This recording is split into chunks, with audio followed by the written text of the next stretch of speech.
Миллионы пользователей социальных сетей не могут представить свою жизнь без того, чтобы не поделиться своими фотографиями, которые чаще всего являются цветными. Да и что тут скрывать, каждый из нас от года к году делает все больше и больше фотографий. Так давайте познакомимся с открытием цветной фотографии поближе. 5 ноября 1879 года умер британский физик, математик и механик Джеймс Клерк Максвелл. Ему было 48 лет. За свою жизнь он стал автором множества открытий, но одним из значимых, по моему мнению, стало изобретение цветной фотографии. Это открытие было сделано в Лондоне. Сначала, в 1860 году, Максвелл выступил с докладом на съезде Британской ассоциации в Оксфорд. Максвелл сообщил о своих результатах в области теории цветов, подкрепив их экспериментальными демонстрациями. Год спустя, во время лекции в Королевском институте, Джеймс представил коллегам первую в мире цветную фотографию, идея которой возникла у него еще в 1855 году. Она была изготовлена вместе с фотографом Томасом Саттоном. Идея и метода, по которому была сделана эта фотография, возникла у Максвелла еще в 1855 году, как я сказал ранее. Суть метода заключается в следующем. Ленточка последовательно фотографировалась через 3 цветных фильтра – красный, зеленый и синий. После этого 3 полученных изображения проецировались на экран с помощью 3 проекторов, каждый из которых также был оборудован цветным светофильтром – красным, зеленым или синим. Совмещение 3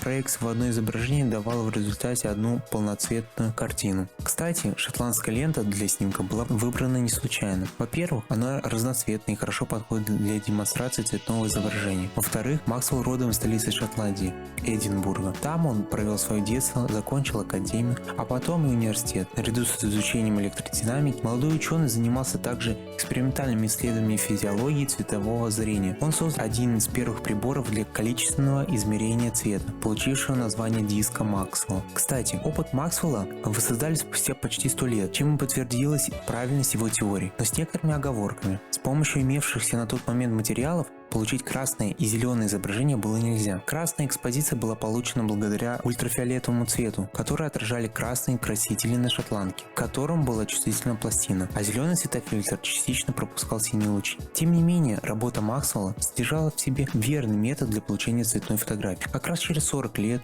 русский фотограф, химик и изобретатель Сергей Михайлович Прокудин-Горский использовал похожую, но значительно усовершенствованную технологию для получения цветных фотографий. Сложно поверить, что некоторые из этих фотоснимков были сделаны 100 лет назад, в 1911 году.